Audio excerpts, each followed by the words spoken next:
नमस्कार, India voice पर स्वागत है आपका। मैं हूं आपके साथ प्रियंका मिश्रा। बुलेटिन की करेंगे शुरुआत। जम्मू कश्मीर में दूसरे चरण का मतदान जारी। 6 जिलों की 26 सीटों पर हो रही है वोटिंग। 6 जिलों की 26 सीटों पर वोटिंग। वहीं चुनावी रण में कई दिग्गज ठोक रहे हैं ताल। 2 सीटों से मैदान में उमर अब्दुल्ला, गांदरबल और वीरवार से चुनाव लड़ रहे हैं उमर अब्दुल्ला। चुनावी रण में जेकेपीसीसी अध्यक्ष तारिक हामिद खरा, बीजेपी प्रमुख रविंद्र रैना की किस्मत दांव पर। बीजेपी प्रमुख रविंद्र रैना की किस्मत दांव पर। 6 जिलों की 26 सीटों पर वोटिंग।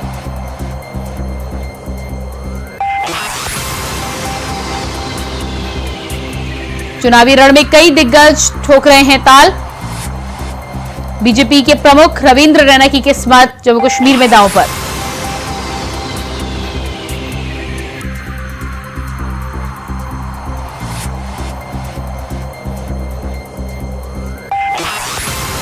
तो जम्मू कश्मीर में दूसरे चरण का मतदान जारी है। 6 जिलों की 26 सीटों पर लगातार वोटिंग हो रही है। इसमें कई दिग्गजों की साख दांव पर लगी है। बीजेपी से रविंद्र रैना चुनावी मैदान में है, तो वहीं उमर अब्दुल्ला भी 2 सीटों से चुनाव लड़ते हुए नजर आ रहे हैं।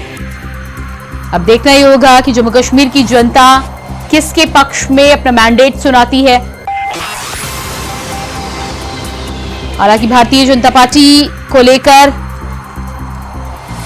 स्थिति जम्मू कश्मीर में सर्वे के अनुसार जो निकलकर सामने आया उसमें कांग्रेस को बढ़त मिलती हुई दिखाई दे रही है। लेकिन देखना यह होगा कि सभी सीटों पर चुनाव होने के बाद जम्मू कश्मीर में 370 हटाने के बाद पहले चुनाव के दौरान क्या कुछ समीकरण बनते बिगड़ते नजर आते हैं।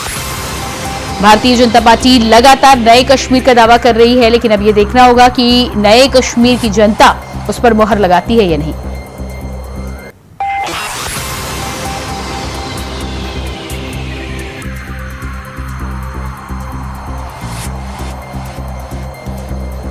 तो जम्मू कश्मीर में लगातार दूसरे चरण का मतदान जारी। 6 जिलों की 26 सीटों पर हो रही है वोटिंग।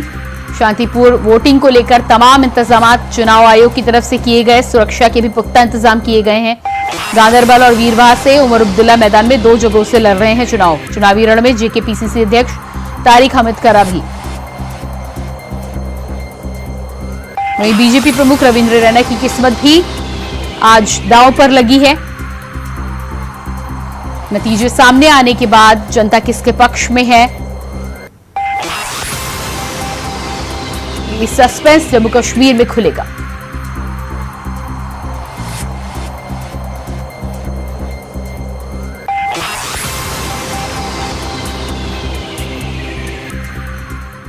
और इसी खबर पर हमारे साथ जम्मू कश्मीर से संवाददाता शुभम भोगल लाइव जुड़ चुके हैं। जी शुभम, जिस तरह से दूसरे चरण की वोटिंग वहां पर हो रही है और 6 जिलों की 26 सीटों पर वोटिंग हो रही है, क्या कुछ स्थिति वहां पर देखने को मिल रही है और किस तरह से चुनाव हो रहे हैं? देखिए, बिल्कुल प्रियंका, आपको बताते चले तो जम्मू कश्मीर में आज दूसरे फेज में चुनाव है और लगातार अगर हम बात करें तो सुबह से ही लोग जो है वो मतदान की ओर हैं। और अभी तक की अगर हम बात करें तो कई लोग जो है वो अपना मतदान जो है वो यहाँ पर कर चुके हैं और कुछ ही समय के बाद परसेंटेज भी जो है वो भी सामने आ जाएगी अभी तक कितने लोगों ने मतदान किया है। पर अगर आपको बताएं तो युवा जो है वो काफी बढ़ चढ़कर मतदान करने जा रहे हैं। महिलाओं की लंबी लंबी कतारें लगी है। कहीं ना कहीं हम ये जरूर कह सकते हैं कि लोग जो है इस बार बदलाव की कोशिश कर रहे हैं कि इस बार बदलाव करें। और साथ ही साथ युवाओं में जो है वो काफी ज्यादा जो है वो उत्साह जो है इस चुनावों को देखने को मिल रहा है। जी प्रियंका। जी बिल्कुल, तो युवाओं में उत्साह देखने को मिल रहा है, लेकिन जिस तरह की स्थिति नए कश्मीर को लेकर भारतीय जनता पार्टी दावा करती रही है उसको लेकर युवाओं का क्या कुछ कहना है? और क्योंकि सर्वे के दौरान कांग्रेस को भी जम्मू कश्मीर में कई जगहों पर बढ़त मिलती हुई नजर आई, तो ऐसे में भारतीय जनता पार्टी, पीडीपी और कांग्रेस नेशनल कॉन्फ्रेंस क्या स्थितियां बनती नजर आ रही है दूसरे चरण के दौरान? आपको अगर मैं बताना चलूं प्रियंका, तो यहाँ पर नेशनल कॉन्फ्रेंस और इंडियन नेशनल कांग्रेस का जो है वो यहाँ पर गठबंधन हुआ है और लगातार युवाओं ने जो आज मतदान कर रहे हैं। जब हमारी लोगों से बात हुई तो लोगों का साफ तौर पर कहना है कि युवाओं का जो इस बार लोग युवा जो मतदान कर रहे हैं वो बेरोजगारी को खत्म कर बेरोजगारी के मुद्दे को लेकर जो है वो मतदान कर रहे हैं। और उनका सबसे बड़ा, उन्होंने कहा कि हमारा सबसे बड़ा अगर कोई हथियार है तो वो सबसे ज्यादा प्रॉब्लम का सामना करना पड़ रहा है तो वो बेरोजगारी है।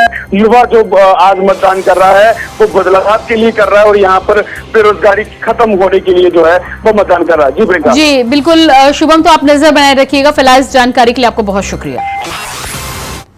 और इसके बाद बात करेंगे अगली खबर को लेकर। खबर मैनपुरी से है, जहां दबंगों ने पीड़ित की जमीन पर किया कब्जा। पीड़ित कलेक्ट्रेट की तिकोनिया पार्क में भूख हड़ताल पर बैठे परिवार के साथ समाजवादी पार्टी के विधायक और जिलाध्यक्ष सहित कई पदाधिकारी धरना स्थल पर पहुंचे। अधिकारियों से बात करते हुए पीड़ित को न्याय जल्द से जल्द दिलाए जाने का आश्वासन दिया है। तो वहीं मामला मैनपुरी सदर तहसील के गांव लालपुर का बताया जा रहा है।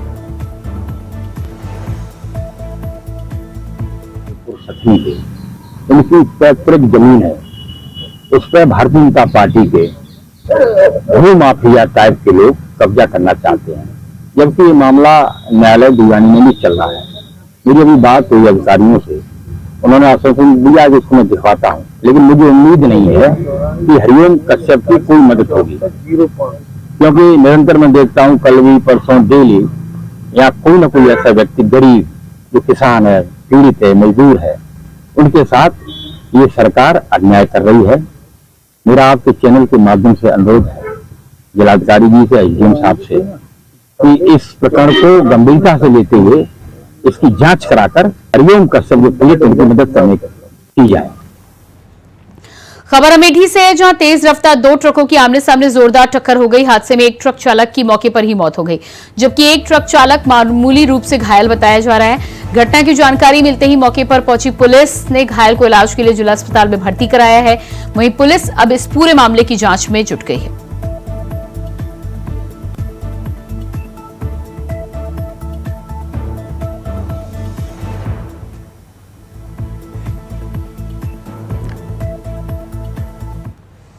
अगली खबर मथुरा से है, जहां मथुरा में 300 हरे पेड़ काटने का मामला दिल्ली एनजीटी पहुंचा है। बता दें कि सुप्रीम कोर्ट के अधिवक्ता नरेंद्र कुमार गोस्वामी ने रिट दाखिल की है। वहीं मथुरा के डीएम एसएसपी डीएफओ को पार्टी बनाया गया है, जिसके बाद एनजीटी में दाखिल याचिका की सुनवाई अब होगी।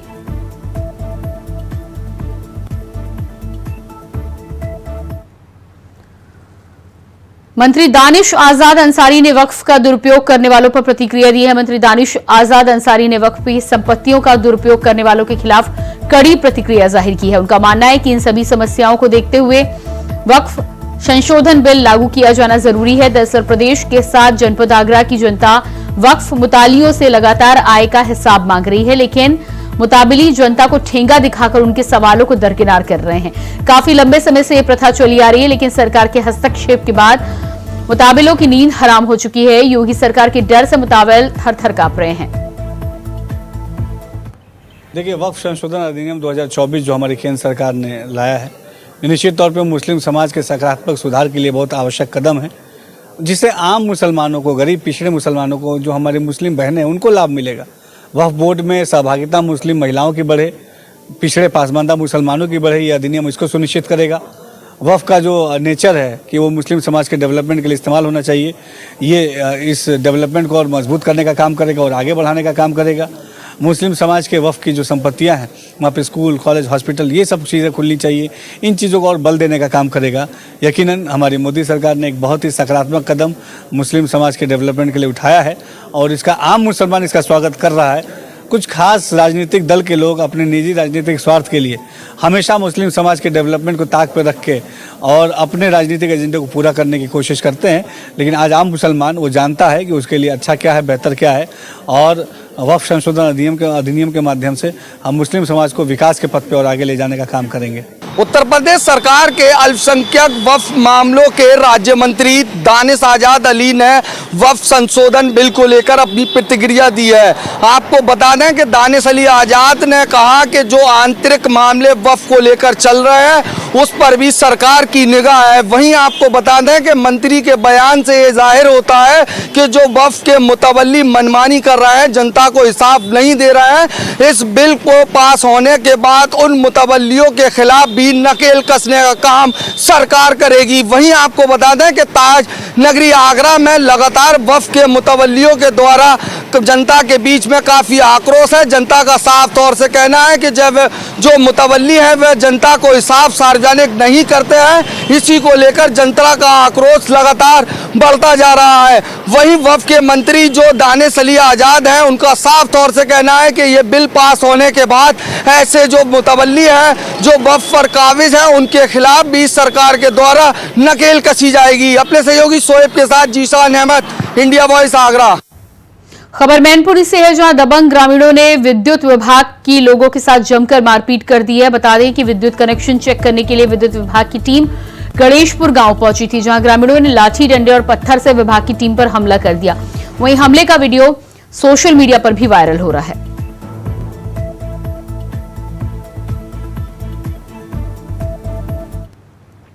समाजवादी पार्टी के पूर्व विधायक आरिफ हाशमी के खिलाफ प्रवर्तन निदेशालय ईडी ने बड़ी कार्रवाई की है। बता दें कि ईडी ने पूर्व सपा एमएलए के खिलाफ 8.24 करोड़ की संपत्ति को कुर्क किया है। सपा के पूर्व विधायक पर अवैध अतिक्रमण और जमीन हड़पने का भी आरोप है। बता दें कि पुलिस के द्वारा प्रवर्तन निदेशालय ईडी को आरिफ हाशमी के मामलों में संपत्तियों की एक सूची उपलब्ध कराने के बाद ईडी के द्वारा यह कार्रवाई की गई। साथ ही हाशमी को उत्तर प्रदेश गैंगस्टर एक्ट के तहत गैंगस्टर भी घोषित किया गया है। अगली खबर अयोध्या से है, जहां बीजेपी सरकार के खिलाफ सपा सांसद अवधेश प्रसाद ने धरना दिया है। बता दें कि मिल्कीपुर क्षेत्र के चौराहे नंबर 5 के पास अपने आवास पर अवधेश प्रसाद ने धरना दिया है। उन्होंने छुट्टा जानवर न अन्य मुद्दों को लेकर धरना दिया है। इसके साथ ही कहा है कि मांगे न मानी गई तो 7 अक्टूबर को मिल्कीपुर क्षेत्र में जन जागरण अभियान होगा।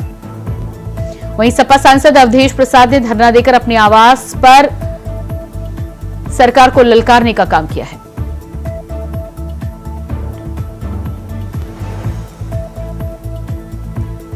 तो सपा सांसद अवधेश प्रसाद ने सरकार के खिलाफ दिया धरना। छुट्टा जानवर और अन्य मुद्दों पर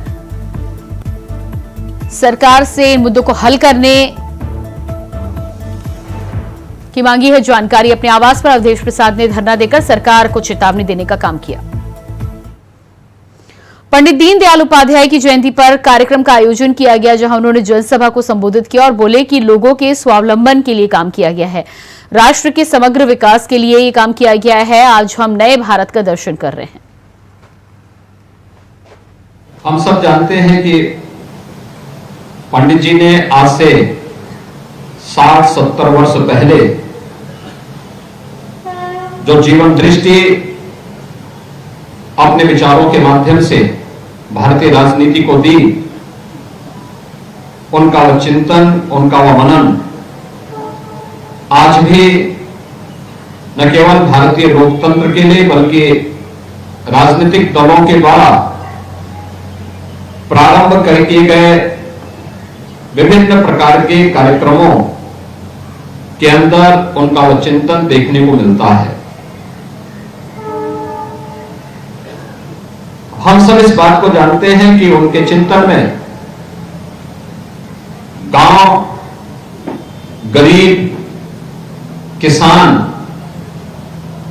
दबे कुचले समाज से जुड़े हुए लोगों के साथ ही महिलाओं को स्वावलंबन के पथ पर अग्रसर करने की दृष्टि है।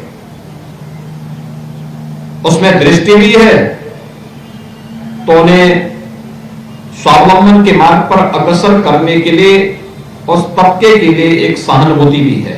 हर हाथ को काम हो, हर खेत को पानी हो। आर्थिक प्रगति का पैमाना ऊंचे पायदान पर खड़े हुए व्यक्ति के माध्यम से की जानी चाहिए। यह जो एक दृष्टि पंडित दीनदयाल उपाध्याय जी ने आज से 70 वर्ष पहले भारतीय राजनीति को दी थी, वह आज भी प्रासंगिक बनी हुई है। उसी का परिणाम है कि आज देश के अंदर 80 करोड़ लोग कोरोना महामारी रही हो या उसके उपरांत फ्री में राशन की सुविधा का लाभ प्राप्त कर रहे हैं। इसी का परिणाम है कि 12 करोड़ घरों में देश के अंदर शौचालय बन जाते हैं। इसी का परिणाम है 10 करोड़ घरों में उज्ज्वला योजना का फ्री में सिलेंडर उपलब्ध हो जाता है। इसी का परिणाम है 4 करोड़ गरीबों को मकान मिल जाते हैं। इसी का परिणाम है 12 करोड़ किसानों को प्रधानमंत्री किसान सम्मान निधि का लाभ प्राप्त होता है। यह जो दृष्टि है, इस समाज को समग्र रूप से विकास के पथ पर अग्रसर करने, सामाजिक विकास के माध्यम से सांस्कृतिक उत्थान और राष्ट्र के समग्र विकास की रूपरेखा को आगे बढ़ाने का है। और आज प्रधानमंत्री मोदी जी के नेतृत्व में उस विजन को जमीनी धरातल पर पिछले 10 वर्ष के अंदर उतार करके एक नए भारत का दर्शन हम सब कर रहे हैं।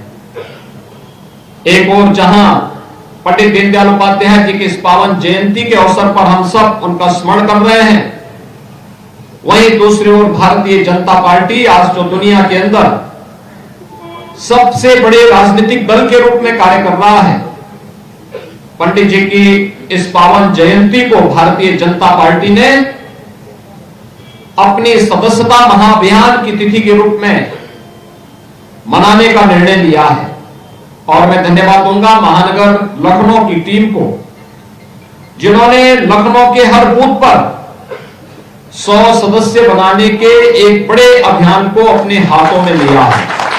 आप सब इस बात को जानते हैं, प्रधानमंत्री मोदी जी हमेशा इस बात को कहते हैं कि चुनाव जिले में नहीं, संसदीय क्षेत्र के स्तर पर या विधानसभा के स्तर पर नहीं लड़ा जाता है।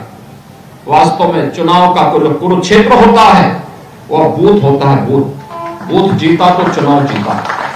बूथ अगर आपका मजबूत है तो चुनाव आपके पक्ष में है। और आज उस बुनियादी बात को ध्यान में रख करके भारतीय जनता पार्टी दुनिया के सबसे बड़े राजनीतिक दल के रूप में स्थापित हुई है। इस सदस्यता महाअभियान का क्रम निरंतर आगे बढ़ना चाहिए, न केवल लखनऊ में बल्कि प्रदेश के सभी शासकीय 75 जनपदों में और संगठन के 98 जनपदों में भारतीय जनता पार्टी में एक स्वस्थ प्रतिस्पर्धा आगे बढ़ने की होनी चाहिए, जिससे हम अधिक से अधिक उस व्यक्ति को जो भी भारतीय जनता पार्टी के इस मूल चिंतन, मूल्यों और आदर्शों के साथ जुड़ा हुआ है, डबल इंजन सरकार की योजनाओं के साथ प्रत्यक्ष और अप्रत्यक्ष रूप से जुड़ा हुआ है, ये सभी लोग इसका लाभ प्राप्त कर सकेंगे। इस विश्वास के साथ आज के सदस्यता महाअभियान के अवसर पर लखनऊ की पूरी टीम का हृदय से अभिनंदन करता हूं। हम सब जम्मू कश्मीर चुनाव को लेकर केंद्रीय मंत्री गजेंद्र सिंह शेखावत और चरार शरीफ विधानसभा सीट से जेकेएनसी उम्मीदवार अब्दुल रहीम राठौर ने अपनी प्रतिक्रिया दी है। क्या कुछ कहा है, आपको सुनाते हैं। जिस तरह से पहले फेज में जब जम्मू कश्मीर के चुनाव में 60% से अधिक मतदान हुआ, जिस प्रदेश में जहां आतंकवादियों की धमकियों के चलते हुए चुनावों में शायद सिंगल डिजिट में मतदान होता था या कुछ डबल डिजिट के शुरुआत में मतदान ऐसा हो पाता था, उस प्रदेश में आज 60-61% का मतदान होना और आज शायद वो रिकॉर्ड भी टूटेगा, एक नया रिकॉर्ड बनेगा। ये मतदान होना अपने आप में इस बात का परिचायक है कि भारत की सरकार द्वारा उठाया गया कदम, भारत में जम्मू कश्मीर में आतंकवाद की जननी 370 को समाप्त करने का कदम, जम्मू कश्मीर की जनता उसके साथ में खड़ी है और जम्मू कश्मीर की जनता ने उस विषय को निश्चित ही बहुत सकारात्मक तरीके से लिया है। तो बड़ी खुशी की बात है कि यहाँ के आवाम को 10 साल के बाद अपना जमहूरी हक मिल रहा है और वो अपनी मनपसंद हुकूमत बनाएंगे। जैसा कि सबको मालूम है कि पिछले 10 साल से यहाँ के आवाम बड़ी मुश्किलात का सामना कर रहे हैं, बड़ी परेशानियों का सामना कर रहे हैं। इंशाल्लाह अब अच्छे दिन आ रहे हैं उनके लिए, अपनी हुकूमत बनेगी और उनको एक अच्छा फोरम मिलेगा अपनी बात करने का। नौजवानों को जोग दर जोग वोट डालने के लिए आना चाहिए। वोट एक कीमती चीज है, इसका फायदा जरूर मिलेगा बशर्ते कि आप इसका इस्तेमाल करेंगे। सबको इस्तेमाल करना चाहिए और बासलाहियत और ईमानदार उम्मीदवारों को मुंतखब करें। भारतीय निर्वाचन आयोग की 13 सदस्यीय टीम ने झारखंड विधानसभा चुनाव की तैयारियों की समीक्षा पूरी कर ली है। राष्ट्रीय और राज्य स्तरीय राजनीतिक दलों के प्रतिनिधियों के साथ बैठक के बाद मुख्य निर्वाचन आयुक्त राजीव कुमार व उनकी टीम ने 2 दिन तक विधानसभा चुनाव की तैयारियों का जायजा लिया, राजनीतिक दलों की मांगों और आपत्तियों को सुना। फिर सरकार के आला अधिकारियों और चुनाव के दौरान काम करने वाले प्रवर्तन एजेंसियों के साथ बैठक भी की। उन्होंने जरूरी दिशा निर्देश दिए हैं। तो वहीं मुख्य चुनाव आयुक्त राजीव कुमार ने कहा कि हमने सभी प्रवर्तन एजेंसियों के साथ बैठक की है। सभी को स्पष्ट निर्देश दिए गए हैं कि चुनाव निष्पक्ष होने चाहिए, हर पार्टी को समान लेवल प्लेइंग फील्ड मिलनी चाहिए। डीएम एसपी को निर्देश दिए गए कि किसी भी प्रलोभन से दूर रहा जाए। उन सबको हमने लिस्ट किया है अपने प्रेस नोट में, और प्रेस नोट के माध्यम से आप लोगों को क्या क्या करेंगे ये भी बताया। अभी हमारी वेबसाइट पे है, आप कहेंगे तो हम यहाँ भी एक कॉपी बंटवा देंगे। Each point you will get to know कि किसमें क्या कहा गया। उसके बाद हमने सभी एनफोर्समेंट एजेंसीज के साथ मीटिंग की, डीसीज एसपीज के साथ मीटिंग की। सबको ये बहुत ही स्पष्ट निर्देश दिए गए हैं, बहुत ही स्पष्ट निर्देश दिए गए हैं कि पूरा इलेक्शन जो है फ्री, फेयर और इंड्यूसमेंट फ्री होना चाहिए। सभी पार्टीज को लेवल प्लेइंग फील्ड मिलनी चाहिए। ऐसा नहीं कि कोई ऊपर कोई नीचे, सबको बराबर रास्ता, बराबर जगह मिलनी चाहिए, जैसे कि हमने जनरल चुनाव के समय दी थी। और कोई भी प्रलोभन जिसमें चाहे तो ड्रग्स हो, बहुत सारे इलाकों में यहाँ ड्रग्स के बारे में बताया गया, जैसे चतरा, खूंटी, लातेहार। सभी एसपी साहब लोगों को, डीएम साहब लोगों को कहा गया है उनको बिल्कुल साफ करें, खाली करें। इसी प्रकार से जो बॉर्डर्स हैं उन बॉर्डर्स को सील करेंगे, उनमें टीम्स बैठाएंगे। कोई भी अगल बगल के किसी भी राज्य से किसी भी प्रकार का कोई डिस्टर्बेंस यहाँ नहीं होना चाहिए, ऐसी उनको ताकीद की गई है। तो सभी डीएम साहब लोगों को, एसपी साहब लोगों को पूरी ताकीद की गई है। और चुनाव बिल्कुल निष्पक्ष हो, समय से हो, अच्छे से हो, इसके लिए सबको डायरेक्शंस दी गई। संतुष्ट है यहाँ की तैयारियों के माध्यम से अभी जो 2024 का जनरल इलेक्शन हुआ था उसमें कोई घटना या कोई किसी प्रकार की समस्या झारखंड से नहीं आई। तो प्रशासन अपने आप में दुरुस्त है। प्रशासन को ये भी कहा गया है कि अभी चुनाव है तो आरोप प्रत्यारोप का पूरा दौर चलेगा। कुछ उनके ऊपर आरोप लगाएंगे, कुछ उनके ऊपर काउंटर आरोप लगाएंगे। उन्हें सिर्फ अपने रास्ते पे अडिग रहना है कि लेवल प्लेइंग फील्ड प्रोवाइड करें, ना आरोपों से डरना है, ना कोई गलती करनी है। कोई भी गलत आरोप लगाए जाएंगे उनके प्रति कोई कार्रवाई नहीं होगी। बिल्कुल हम लोग कमीशन देख के बात करेंगे। लेकिन अगर किसी वजह से वो किसी भी पार्टी का पक्ष लेते हैं तो commission will come down very very heavily, यानी उनके खिलाफ बहुत कठोर कार्रवाई करेंगे अगर किसी ने भी लेवल प्लेइंग फील्ड एस्टेब्लिश करने में किसी की भी मदद करने के लिए कोई भी कार्य किया। आयोग तैयार है चुनाव कराने के लिए? आयोग हमेशा तैयार रहता है, वो नियम हमेशा हम बिल्कुल तैयार होगी ये जानना चाहते हैं सर। महाराष्ट्र के साथ हो जाएगी सर? अभी आयोग लौटने के बाद परसों कल जम्मू कश्मीर में वोटिंग है जी सर। आप लोग देख रहे होंगे वहाँ का नज़ारा, बहुत अच्छा। तो जो वोटिंग का नज़ारा कश्मीर में है उसी तरीके का नज़ारा हमारा LW एरियाज में मिला था जनरल इलेक्शन में। बस्तर में, गढ़चिरौली में, मणिपुर में, त्रिपुरा में, सब जगह में मिला जो भी टफ एरियाज थे। कल वहाँ का चुनाव है, उसके बाद में हम लोग परसों से महाराष्ट्र की विजिट पर जा रहे हैं। उसके बाद बैठ के डिसाइड करेंगे और समय से चुनाव कराएंगे। मतदाता प्रतिशत बढ़ाने के लिए भी आपने डायरेक्शंस दिए? बहुत सख्त डायरेक्शंस दिए हैं उनको, और उनको ये भी कहा गया है, सबको सुझाई गई हैं बहुत सारी चीजें कि मतदाता को 3 काम है हमारे चुनाव के, उनको बहुत स्पष्ट से समझाया गया है। पहला काम है कि हमारा इलेक्टोरल रोल प्योर होना चाहिए। दूसरा काम है कि जब कैंपेनिंग शुरू हो तो वो बिल्कुल लेवल होनी चाहिए, सबको बराबर का समय मिलना चाहिए। और तीसरा काम है कि जब वोटर वोट डालने आए पोलिंग स्टेशन पे तो उसको पोलिंग स्टेशन पे सारी सुविधाएं मिलनी चाहिए।